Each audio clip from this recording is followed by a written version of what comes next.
Hey guys, welcome back to this channel. In this video I'll be showing you guys how you can create this boomerang effect on CapCut PC. So I'm just going to select everything and I'm just going to try to make the duration as short as I can, maybe around 0.5 or 0.1 second. I'm just going to make it a little bit shorter though, because I prefer it like that. Okay. Then you're going to want to select everything and just copy and paste it many times until you get this result. On your phone, you do have to export it first, or you can copy and paste it, but it will take quite a long time to do. It's easier if you just do it on your PC, but you can just copy and paste it. And that is it. I hope it was helpful for you guys. Don't forget to like, comment, share.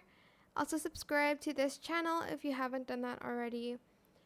If you have any more questions about this video, just leave it in the comment section down below. I will try my best to answer them all for you guys. And if you found this video helpful, please click the thanks button as well. That is it for this video. Thank you so much for watching. Bye.